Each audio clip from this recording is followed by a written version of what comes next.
Roxo Media House. Welcome in. It is indeed Frogs Today live here at the, well, we're currently at the El Cholo. That is what this place is called. It is the event for the Flying T Club. Their big kickoff event is here as we get ready for the national championship game that happens tomorrow at SoFi Stadium. The Horned Frogs and the Georgia Bulldogs set to meet here in Los Angeles for that, the national championship. And this is, well, it's one of those moments once in a lifetime for a lot of folks. Or is it? We'll get into that a little bit later on. We got a lot of special guests coming by, including the head baseball coach, Kirk Saarloos. He's going to stop by. You may see people walk back and forth, as a matter of fact, periodically.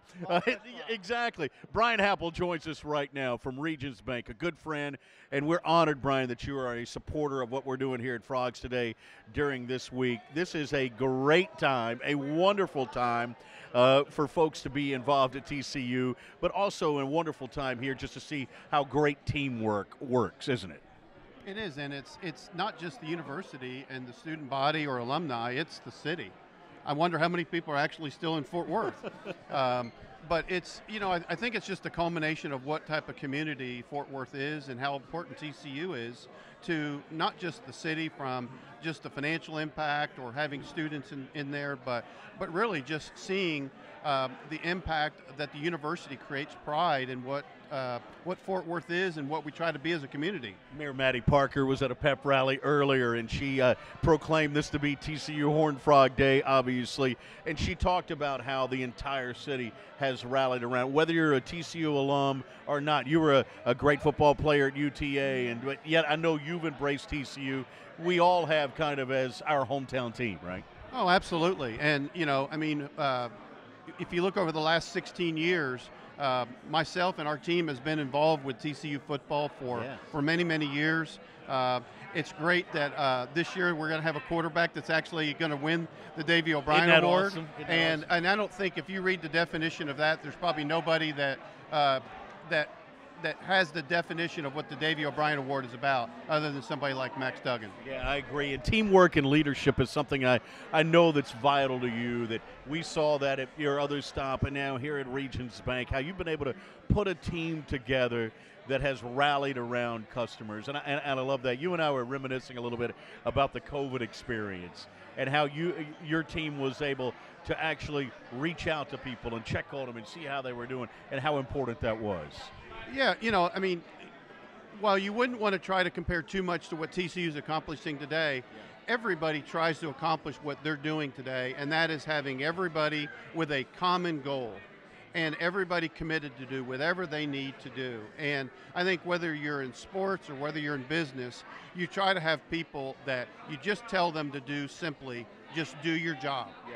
And if you've ever seen what happens with a successful business and a successful team, it's because people trust their people that are next to them to do their job, and everybody then performs at the highest level. You talk about, having some core principles that your team lives off of. Sonny Dykes has the 5 Ds that he talks about.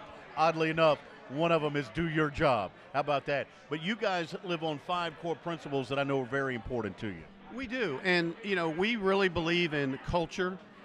Relationships are important, but culture is really important because that's what you're going to perform internally, and it's going to go externally. And, you know, those are put people first, do what is right, focus on your customer, reach higher, and then an important one, enjoy life. Yeah.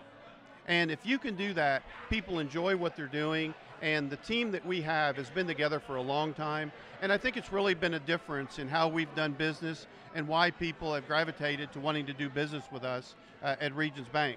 You make sure, though, that your team, and I've seen this with you, that you do enjoy life, that you kind of keep things in perspective. You love coming to TCU football games. You got a great bird dog, I know, too. So there's a lot that goes into it. Yes, I mean, you want people that when they wake up in the morning, they're looking forward to going and doing what they're doing. And, you know, the Regions culture really embraces that because if it's all work, then you're going to find people that are going to get burned out. That's going to get exposed to your customers, and they're going to say, hey, how long are you going to be there? And this will be my 40th year in banking. And I couldn't be any more proud of the team that I have, because you see people develop. And I think that's one of the key things that the Regions culture really has done, is that it's really putting people in positions that they might not have normally been able to do before, and they're able to shine. And you just sit back like a proud father in some ways, and just are excited to see how they do when you let them alone. You know, one of the things too about teamwork that I've always enjoyed from you is that your community support is also based on teamwork, isn't it? Oh, absolutely. I mean, it's a core principle, and we are evaluated on an annual basis about how much time we're spending with various communities, and the Regions culture spreads among all of the markets that we do business with, and not just trying to benefit financially from the market, but really leave an impact on there from a community support perspective. And fortunately, that's carried over when we've joined the Regions team here in Fort Worth, that we've been able to see an impact with some of the folks that we've worked with. Brian, you told me that in your 40 years of banking, you've never worked with a better team than you're with right now. What separates it? What separates our team from other teams that I've worked with, and I've worked with some really good teams, is they have passion. They want to help people. And when you see what's really happening, you know, especially a little bit in our financial community that's there as impacted by COVID, I don't know that everybody's working as hard for the customer as maybe we should be. And you know, one of the things that we're looking to do is we're looking to show how relevant their relationship is to us. And if they know that their relationship is relevant, then they know that they can focus on the other things that they need to focus on. Employees, how to make money, how to take care of things, but they don't have to worry about their banking. Can I ask you some football questions? Yes. Okay, good, thank you. Because you played in college, your son Alec played at Samford, obviously. What do you think about tomorrow's game? When you look at it from afar, what do you see in this one? Well, we've got to win the line of scrimmage. You know, Mike Tyson had a comment and said everybody has a strategy till they get punched in the face. Right. And so that first series will be really important for us, because then you know, hey, can I handle the guy across from me? I think our secondary has to play better. Yeah. I think they absolutely have to play better. And our receivers are going to have to run the ball in order to give our running game some work. So, you know, everything went as good as it could go last week when we played against Michigan. We're going to need our best game tomorrow. Would not be surprised if it comes down to a kicker from Arlington named Griffin Kale, too. Absolutely. You know, you'd be okay with that, wouldn't you? I would absolutely be okay. But, Brian, I'll tell you, even to this day, even watching it on TV, when they show that close-up, those goal pucks look really close. And everybody looks at me and goes, "Are you okay?" Yeah. And I go, "I think so." Yeah, exactly. Give me a chance. Brian, thank you so much for your support of this, our week here, essentially, in Los Angeles. Thanks for all you do in the community, man. I really appreciate that. I'm honored to call you a friend, but also I really appreciate the effort that you put forth in this community. Well, Brian, thank you, and I appreciate what you and John have done for many, many years. You've always been so gracious to myself and our team, and just really making us feel part of the TCU community, and it's our pleasure. Brian Happel, Regions Bank, joining us here today. It's a Flying T kickoff. We got a lot more we got to get into, start to break this game down a little bit further. Plus, Kirk Saarloos, he'll give us some insight into how you prep for big games like the Frogs are up for. We'll get to that after we take this timeout. At Higginbotham, we put people first. So we simply start by listening to you. Whether you're searching for customized insurance, HR, or financial solutions to protect your home, car, health, business, or employees, our specialists are here to serve you, the people you care about, and your success. Higginbotham. Insurance, HR, and financial services. Inspired by you. Simply the best barbecue in Fort Worth. Dine in, catering, or drive-through.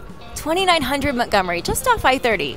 Remember, the best barbecue in Fort Worth is at Railhead Smokehouse. The Flying T Club provides the everyday TCU fan and alum the ability to specifically support TCU student athletes. Flying T Club offers 3 levels of memberships. The Flying T Club is a nonprofit organization supporting the brand development of TCU student athletes through a series of unique event-based networking opportunities, which are exclusive to our members. These events provide a great social engagement tool for our members and student athletes alike. Follow them on Instagram at Flying T Club, or online at flyingtclub.com. Texas-based Happy Water offers the best-tasting, sugar-free kids drink ever made. Happy Water comes in 4 delicious flavors that you can find at local retailers and on Amazon. Each pouch contains 0 grams of sugar, 0 calories, and 0% juice. Head to happydrinks.com for more information and to purchase Happy Water. That's HAPI drinks.com. Live happy, be happy, drink happy. Welcome back into the Frogs Today live show here at El Cholo in Santa Monica at the Flying T Club's event here for the National Championship. Jamie Plunkett, Coach David Bowden, and a special guest, TCU baseball coach Kirk Saarloos joins us here. Coach, did you ever think in a million years that the football season would run up this close to the baseball season? In a million years, yes. In the last decade, maybe no, but super excited, obviously. Usually when you get back to after the new year, it's like, okay, baseball.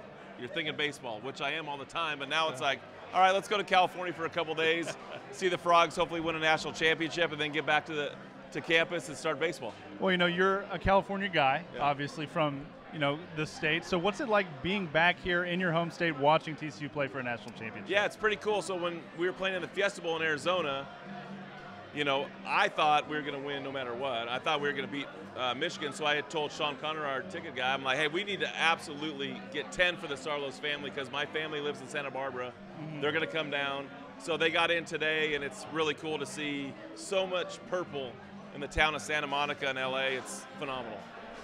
Coach, tell me a little bit about what Sonny Dykes has brought to just getting his guys around. You see him out at women's basketball games, out at Lupton for baseball games. What does that mean to you as a head baseball coach to see that support, from your football program? Well, I think a lot of times, what the head coach of the football program, says and does trickles down to all the other programs, because football's king. I mean, let's be honest. Like, that's what pays the bills. And Sonny's brought in an unbelievable staff, and I think part of what he wants to do is he wants to surround Fort Worth around TCU. Right. He did that with, the little kids with the flag football stuff during the summer. Right. He's doing that all over Fort Worth, and so next thing you know, when it's baseball season, he's got recruits coming to baseball games. When it's basketball season, he's got basketball our kids coming to the basketball game. So he's all about TCU, he's all about Fort Worth, and it makes it really easy to sell this place when you have a cohesive unit in terms of a head coaching staff and community with all of our coaches at TCU. Coach, one of the things that I've noticed about this football program this year that's similar to, I think, what's going to happen with your baseball program is the number of transfers that have come in and contributed right away. You brought in a really impressive transfer class this summer. What can you tell us about some of those guys like Ryan Vanderhey, Trey Richardson, Austin Davis that are going to come in and hopefully contribute right away? Yeah, that's really what college sports in general is now. You have to you really have to get after the transfer portal because it's free agency. Yeah. And so when you used to have to rely on maybe 18-year-old freshmen, you can now go into the transfer portal and get somebody that has done it at the collegiate level. And so, for us, at TCU, you look at it, like you said, with football, and then you look at it with what Jamie's done with basketball. Mm-hmm. For us, obviously, TCU is a phenomenal destination. Yeah. And sometimes when kids go to another four-year university, and then we get them on campus, when they're in the transfer portal, their eyes kind of open up and go, holy smokes, this is really what's out there?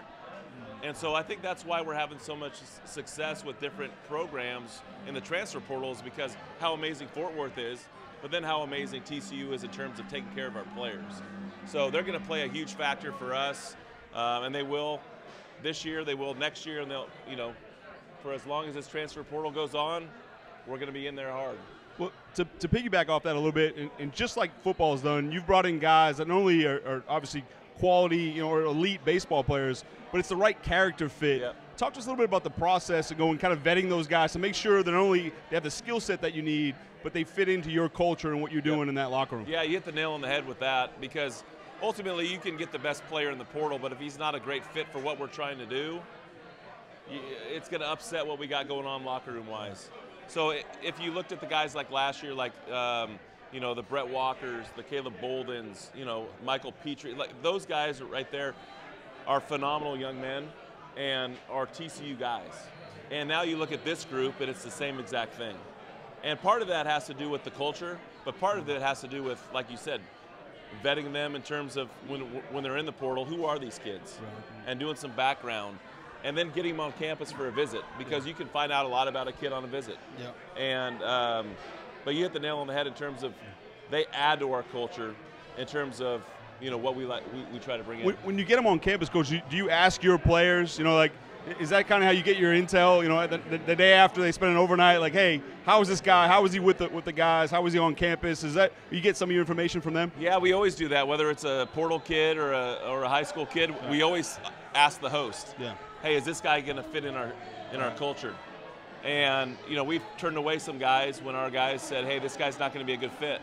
But a lot of times, what I like to do is I like to take him to the house, and then we go out to dinner, and then my girls tag along, or my son, and so all of a sudden I see him around my family, and I can kind of see, okay, what type of kid are we dealing with here when my 9-year-old daughter Lane is talking to him about who knows what, or my daughter who, you know, so I went to a baseball game with Ryan Vanderhyde, who's probably going to be our Friday night starter, and Brady was there with me, Emery was there, my 13-year-old daughter, and Lane, my 9-year-old daughter, and I didn't do any of the recruiting. My kids took over. And if you ask Rob Vanderhyde or Ryan, Rob's his dad, the reason why he's coming to TCU is because of my 3 kids. That's fantastic. Because they could ask the questions that I'm not really allowed to ask. And so, but you kind of get a really good feel for that when you get a kid on an official visit, because you can see him around. I like to have him around my family as much as possible, because that's what our program is about. You know, that story in and of itself is kind of a signal of what I think the whole program at TCU, every athletics program at TCU tries to do, which is take care of the holistic kid. Everything from physical, emotional, mental. Sonny Dykes spoke today at the coaches' press conference a lot about trying to find better ways to take care of the mental health of his student athletes and the coaches as well. When you think about your human performance team, led by an incredible guy, compared to Kaz Kazadi and the human performance team that Sonny's brought in, that takes a more holistic approach to that. Can you just speak to the impact that that's had on your program since you've been here? Yeah, I mean, Kaz, and for our guy Zach Dakin, Zach Dakin, he probably sets the tone and the culture more than anybody, because he has the ability to have more time with those guys. He's with them early in the morning at 6 a.m. Setting the tone, and he's a byproduct of what we're doing on the baseball field. But if you ask any one of our players, they'll go back to Coach Dakin, Zach Dakin. And I think if you ask our football players, it's going to be the same way with Kaz. So with the rules of the NCAA, with coaches, you're only allowed so much time. But with strength and conditioning, you can spend a whole lot more time. So if you don't have somebody that's really involved to really set the culture in that position, I think you're really failing.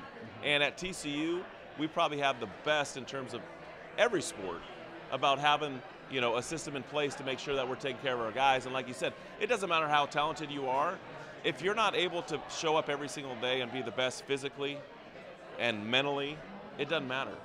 You could be super talented, but if you're dealing with something off the field, and so we spend a ton of time in terms of our well-being of our players, of trying to create the most well-balanced student athlete, and so we spend a ton of time as a staff and as a program trying to figure out how can we best serve these guys, because that's what really we're in the business of serving. And when it gets flipped, when you feel like as a coach they need to serve you or they need to get wins for you, is when it gets when you're in trouble.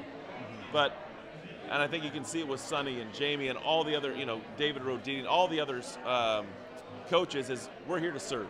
We're here to serve our student athletes and try and help them out the best way we can. And I know you would never say it, but we obviously see it with you too, because of the way that you've carried this program last year and as an assistant in the years prior. But Coach, you're coming off of a Big 12 regular season title, coming off of Big 12 Coach of the Year, an appearance in the College Station Regional. When you think about where this program wants to go this season, in 2023. Give us a little preview of what your expectation is for baseball this year. Yeah, and I think, part of the deal is, our goal is Omaha every single year. And that was from the day one of summer school with the freshman group is, hey, it's not about hosting a regional. It's not about going to a super regional. It's not about winning a Big 12 championship. It's about going to Omaha. We haven't been there since 2017, and that's a really long time. And as you can tell, our fans support TCU athletics at the highest degree possible. They need it. We need it. And I'm not sure what kind of season we're going to have, but I can tell you one thing. We have a really, really awesome bunch of kids that work their tail off, that love each other, and they can't wait to get after it. We're going to have a very difficult schedule. Usually when you're in a Power 5 conference, you kind of schedule some cupcakes at the beginning of the year. We're going to start off the year going Arkansas, I think it's Vanderbilt, Arkansas, Missouri. Week 2, we're going Florida State. Week 3, we're going, Louisville, Michigan, and Rice. Week 4, we're going it's really, we might get kicked in the teeth, but my main thing for this group is they really, really, I haven't been around a group of guys that like each other as much as this group likes each other and being around each other. Does that mean we're going to win a whole bunch of games? Man, I really hope so. But I'll tell you what, I really enjoy being around them. Well, I think that usually generally leads to wins at some point, right? It comes together when people like each other and get along. I think that's such a critical, because it's such a long season, such a grind, that you're going to spend so much time with each other, you have to like each other. But getting back just for a second to the recruiting aspect, I'm always curious of that. And I look at TCU as a brand right now, especially the athletic department and the national recognition it's gotten. For you, how do you leverage this, success, being out here for the national championship of football? How do you leverage that in recruiting, and what's your pitch, to those baseball players and kind of using this experience here? Yeah, great question. John Delara, our recruiting coordinator, best in the business, has done a phenomenal job in terms of his organization and going out and watching talent and identifying the right talent. I think, being in the Big 12 and having the history that we've had, I think all this does now is it puts, I think I heard Mr. Donati had said something about how much this would cost us in terms of, advertisement and just overall impression on the country, and it's like over $2 billion in terms of how much money just this run has put us on the map for. And anytime you can pick up a phone and talk to somebody and say, hey, TCU, they see you all the time, they see you on TV, but then we're able to kind of get our foot in the door and then talk about baseball. And so just kind of like the 4 World Series teams helped us out in recruiting, all this can do is help us out as well. That's excellent. Coach, before we let you go, get back to the Flying T event here at El Cholo, I do want to ask one last question. Freshman Murphy Brooks, do you have an update on how he's doing? I know he's back practicing with the team. I'll tell you what, he must have a black cat as a pet, or he must love walking under ladders, because I've never seen someone with more bad luck than Murphy. Nothing like he had at the beginning of the year, but he fractured his left ring finger. He says playing hacky sack in the locker room, someone kicked it. That's still up for debate. I don't know if he can actually fracture a finger playing hacky sack.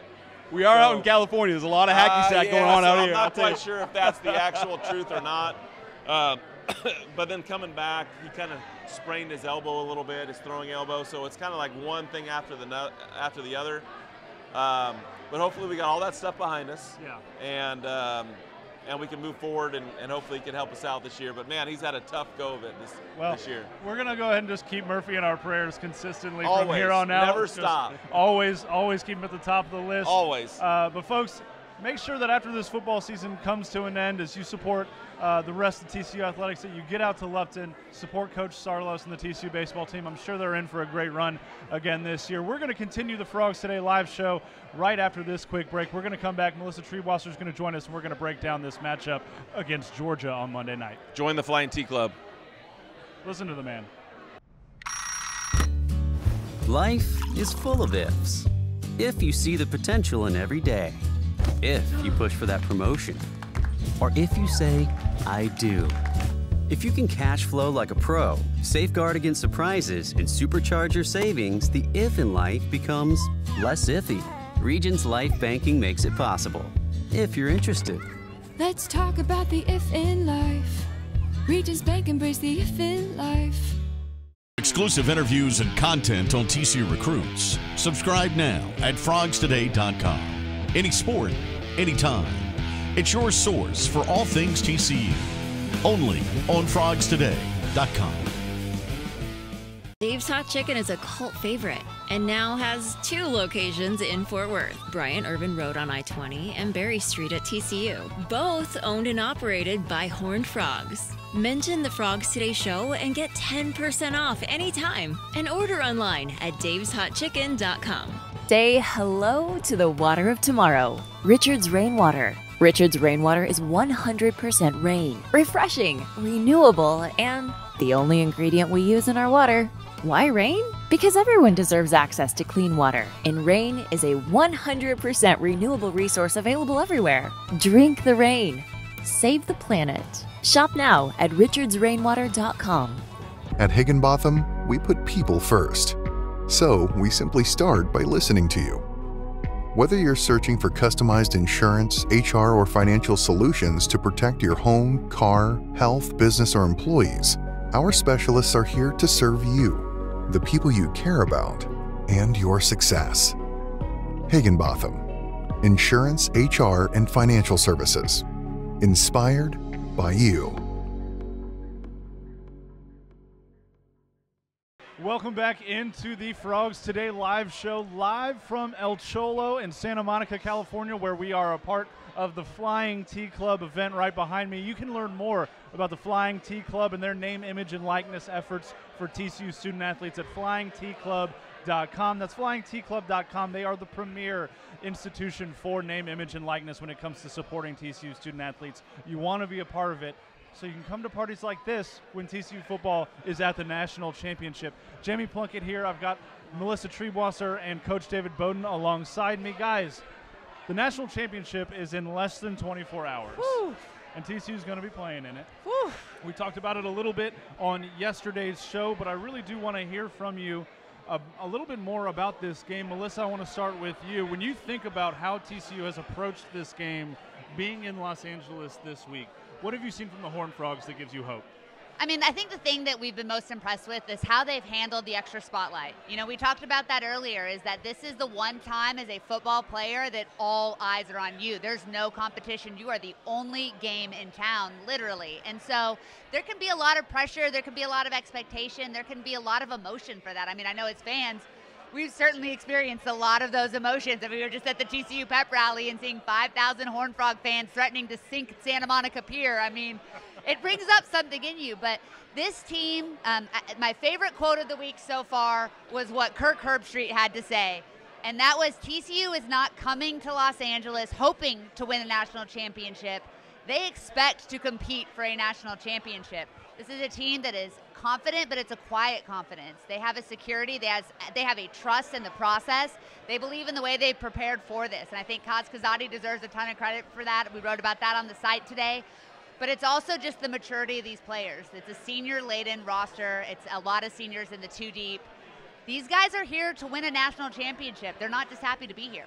You know, you mentioned it, the Santa Monica Pier was full of purple today, and we know that on Monday night there are going to be a lot of celebrities on the sideline, a lot of former TCU athletes. I'm not a celebrity, Jamie. Coach, I'm just, didn't have you on the list, but, you're up there for sure. But we're going to have a lot of former TCU student athletes, Luka Doncic and Jason Kidd. A lot of local LA celebrities are bound to be there on the sideline as well. Coach, from your perspective as a head coach, how does Sonny Dykes keep these guys focused these next 24 hours? Yeah, I think as much as possible is routine, right? You go back to, again, I keep using this quote from Sonny when asked about what his dad would tell him in this moment. And he said, look, my dad would say, dance with the girl who brung you. That would be his advice. And I think Sonny's done an amazing job sticking to that all season long. And I think, this week is going to be no different. And so as much as possible, this is the day. Today was their practice, their typical Friday practice on a Sunday, right? The day before the game. Their run through, as they call it. It's not really a walkthrough. It's at a pretty good clip. They want to make sure that they're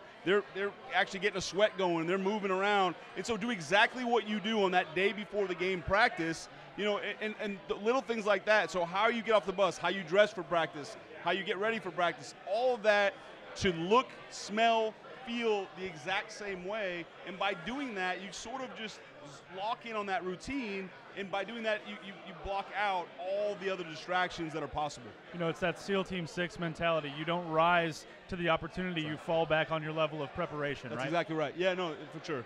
All right, Melissa, so when we think about this football game, you know, we talked a little bit about keys to the game on yesterday's show, but I want to hear from you a little bit more about some individual matchups that maybe you're looking forward to. And, Coach, I want to hear this from you, too.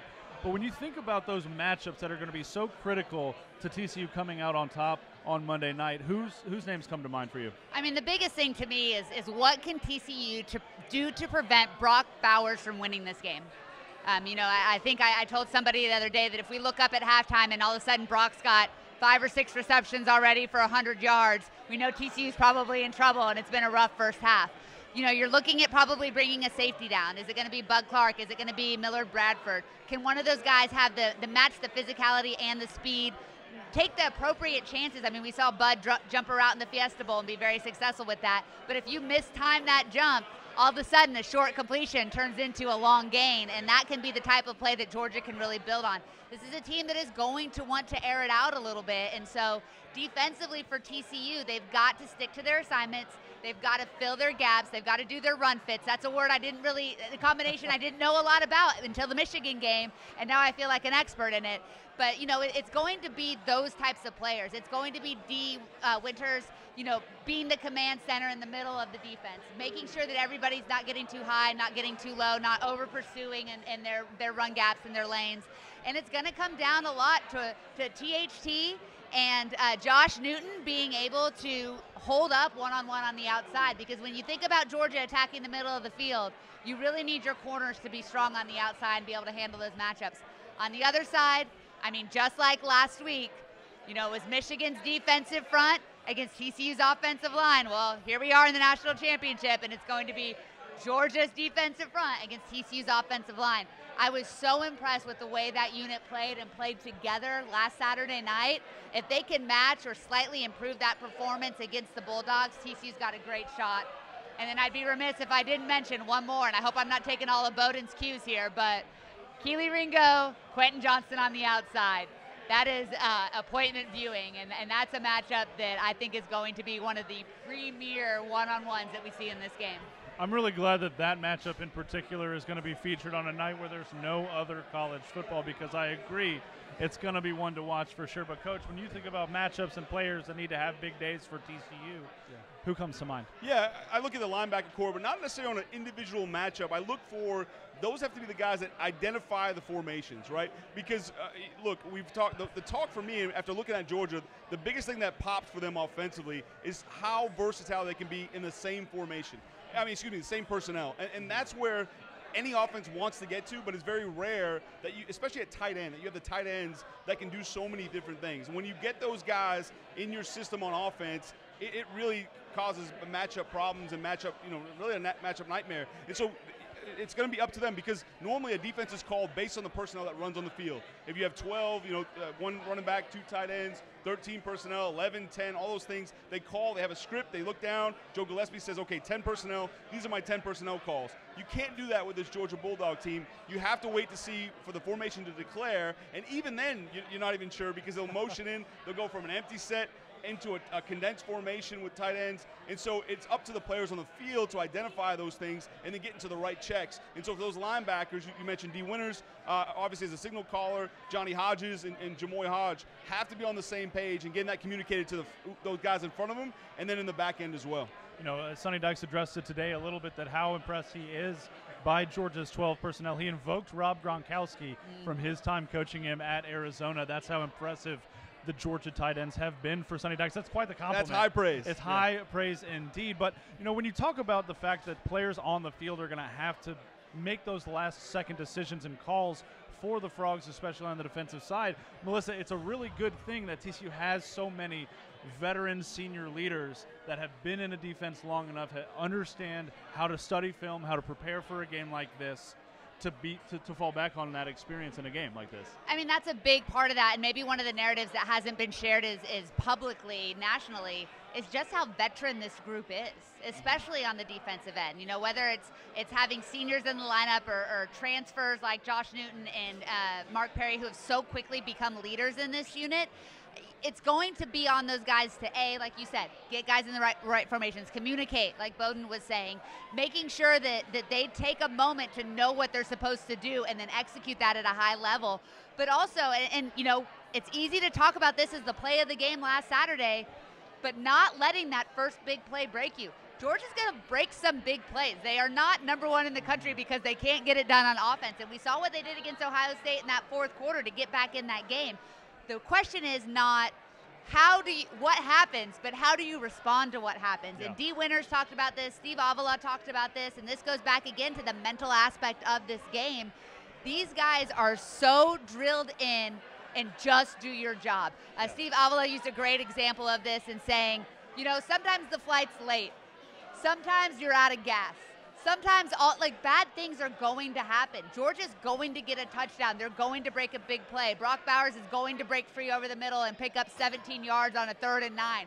These are things that are going to happen. But you can't let one bad play or one bad sequence of events turn into a bad night for the Horned Frogs. And that's where that maturity, that veteran leadership, I think makes all the difference in the world for this team. And that's what's going to prevent them from going into a hole and letting Georgia just kind of run away with this. You're absolutely. Oh, go ahead, Coach. No, I was going to say, I agree. I think one of the things, you don't want to let one bad play beat you over and over again, yes. right? Every play has to have a life, almost a life of its own, you know, good or bad, to move on to the next one. You have to be, you know, look at it that way, that has a life of its own. The other thing next is play. That's right. Yeah, the only play that matters is the next one.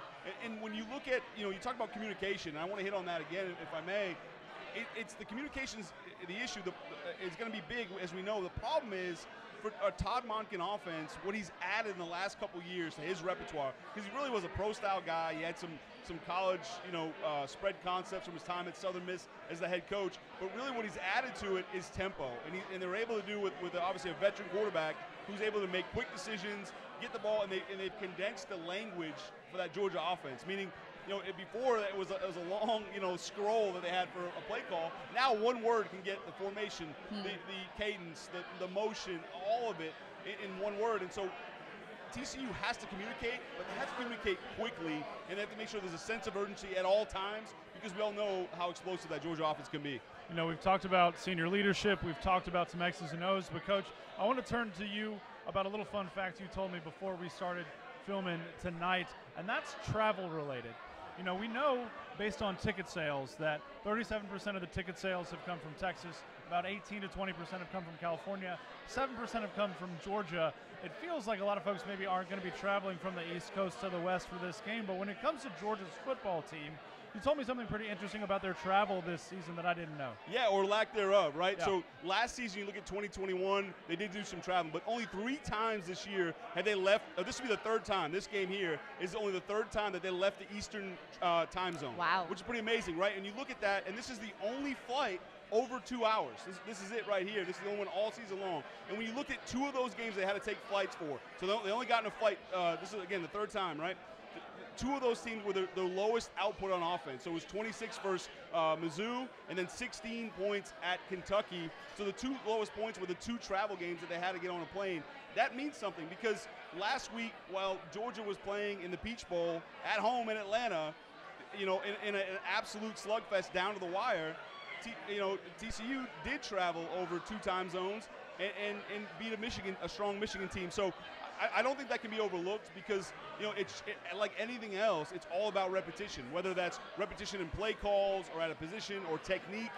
You know, those reps of traveling and how you approach that travel, because you look back to last year's team for Georgia, right, guys? You can say, okay, well, they traveled last year, they've been through this. Well, a lot of those guys jetted off to the NFL. So a lot of those guys aren't on this team this year, so I don't think it's a fair comparison. So I think that is, if you're going to look at any advantage for TCU, to me, that's a bigger one, and maybe one that's been overlooked. I can't agree more. You know, you don't understand jet lag until you experience it. And for a lot of these guys that haven't experienced it yet or have only experienced it twice this year, that's going to be a challenge, especially when you consider the fact that this game is starting at 4:30 Pacific time, but that's 8:30 on the East Coast. That's a big difference in time zones. They're going to be sleepy maybe in the second half, which is good for TCU because they're a second half team. But Melissa, as we wrap up the show here tonight from El Cholo at the Flying T Club's party here supporting TCU student athletes, just give me some of your final thoughts and a prediction for tomorrow. Oh, you're going to make me do a prediction, huh? Just some final thoughts. Actually, just some final thoughts. We'll save the predictions for the tailgate for the pregame. tomorrow. The first thing I want to say is, my goodness, has TCU's Frog fam shown up?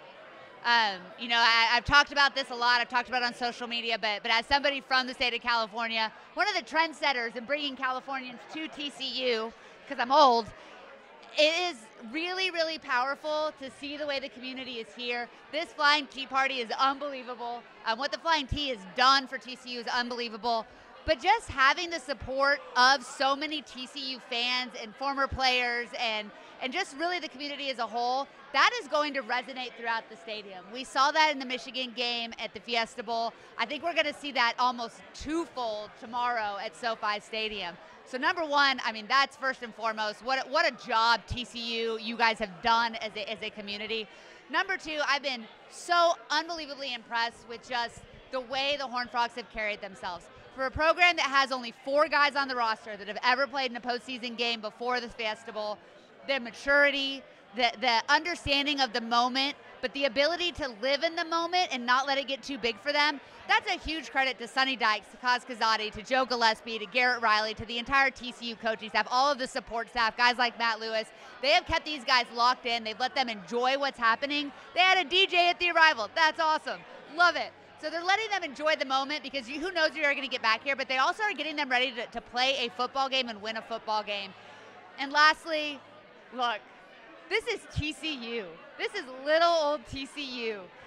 Unranked in the preseason, didn't receive a single vote, picked to finish 7th in the Big 12, out here trying to seek Santa Monica Pier this evening with how many people showed up. Frog fans, I encourage you guys just to take a moment and let this soak in. Before that kickoff tomorrow, when those light bulbs start flashing like the Super Bowl, I hope that everybody just kind of lets themselves enjoy this. And I hope our players get a shot too before kickoff to let them enjoy this. What a testament to everybody involved in this university, from Victor Boschini to Jeremiah Donati to the entire athletic staff, and so many of them are out here supporting. This is potentially a once-in-a-lifetime opportunity. We hope it's not. But what a moment for this team. What a culmination of this magical season. I think we've got a little bit magic left in the tank. Let's finish the job tomorrow. Let's finish the job tomorrow. Coach, your final thoughts? Yeah, just quickly, I kind of piggyback off the thought of the way they've carried themselves in terms of their approach and being locked in, right? I think they strike a really good balance between enjoying themselves, soaking in, having fun, but not being silly, right, and being immature and taking a mature approach. I think those things are mutually exclusive, and you can make sure you can have the DJ, as you said, you come off the plane, you can have those things and have a little bit of fun and take it in, but at the same time, locked in on their responsibility of doing their job, and I think they've done a really nice job of doing both those things. When you talk to the players, when we went out to their practice and we saw them practicing, it was all business. They crossed that white line. It's time to go. And as we know, Jamie, you and I joked about this, that human performance staff led by Coach Kazadi, if by chance they didn't know it was time to go, then that staff let them know right away. And so, you know, I think that to me tells a lot for a team who hadn't had a lot of postseason experience, as we talked about those 4 guys, only 4 guys being in a bowl game. It's been really remarkable what they've done on this run to be locked in. It has been truly remarkable. You know, one example of that specifically is Johnny Hodges at Media Day yesterday. We had one of our interns running around. She was getting some good videos. Kids were doing TikTok dances, all this other kind of stuff. She rolled up to Johnny. He said, "I'm sorry, but not yet. Maybe after Monday we'll get that stuff taken care of." But we can't wait. Here over at Frogs Today and FrogsToday.com for TCU to play Georgia in the national championship on Monday night. For Melissa Triebwasser, for Coach David Bowden, I'm Jamie Plunkett. For Kirk Sarlos, thanks for coming on earlier today. For Brian Estridge, thanks for leading us off. Our fearless leader, Brian, doing his thing. Again, Flying T Club, flyingtclub.com. You can get your support in for TCU student athletes by visiting that website. You can get all the coverage you could possibly want about TCU playing Georgia in the national championship at frogstoday.com and Frogs Today on YouTube. We're excited as you are for this national championship game, and we'll see you tomorrow.